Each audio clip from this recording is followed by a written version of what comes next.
শাড়িটা ছেড়ে শান্তি ওই ভারী শাড়ি পরে থাকা যায়, এই ক্যাজরা লোক যত খাটিয়ে খাটিয়ে মেরে ফেলবে তোমাকে। হ্যাঁ, আমার বড় জাতো যার ভাইয়ের বিয়ে হচ্ছে, এত রঙ্গ এত আদিক্ষেতে এমন করছে, এমন আমাদের মতো করছে, আর কারো ছেলে যেন বিয়ে হয়। কথা বলবে না? উনার মা আমাকে জিজ্ঞেস করছে তুমি কবে খুশির খবর দেবে, তোমার মেয়ে তো খুশির খবর দিয়ে দিচ্ছি, তুমি আমার পেছনে কেন পড়ে আছে? আমিও বলেছি আমি তো খুশির খবর দিতে পারছি না কাকিমা, আপনি দিয়ে দিন। আমার সাথে ওসব লাগ দিয়েছো। হ্যাঁ দিদি ভাই, হ্যাঁ ডেকে এনে ওদের বাড়িতে যৌথ প্রচেষ্টায় অত্যাচার করছে, তুমি জানো না, তোমার কোনো ধারণা নেই। হ্যাঁ আমার বড় যা। হ্যাঁ এটা কি ছোট ছোট এত মোটা হয়ে গেছে, ছিমছামে দেখেছি।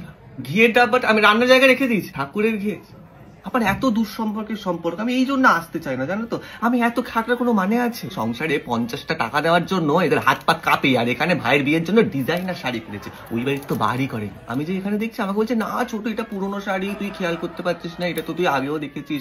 আমি আগে দেখেছি? আমার চোখ কি কানা নাকি? হ্যাঁ আমার চোখ। হ্যাঁ ভাইয়ের বউকে যে গয়নাটা দিল ওটা কিন্তু পুরোনো গয়না, ওটা কিন্তু কেনেনি। পিঁপড়ের পোঁট টিপে খাওয়া মহিলা। তখন আমি খেতে বসে একটা আইসক্রিমের বাটি কি এক্সট্রা চেয়েছি, ছোট আইসক্রিম খেয়ে কি আবার যেন ঠান্ডা লাগাস না, ঠান্ডা লাগাস না কেন? লোক সমাজ আমাকে অপমান করে আমি টের পাই না? উনার তো এখন মাথা চলছে, উনার ভাইয়ের বউ উনার সাথে কথা বলে না ঠিক করে, আমার সাথে হিঁচি হিঁচে কথা বলছে। আরে লোকজন তো জানে, লোকজন তো বুঝতে পারে, লোকজন তো লোকের মুখ দেখেই বুঝতে, তোমার মুখ দেখেই তো বুঝতে পারে তুমি কুচু, আমার মুখ থেকে বুঝতে পারে যে আমি ভালো মানুষ, তাই আমার সাথে ভালোভাবে কথা বলে। তোমার সাথে তো মুখ লাগানোই যায়।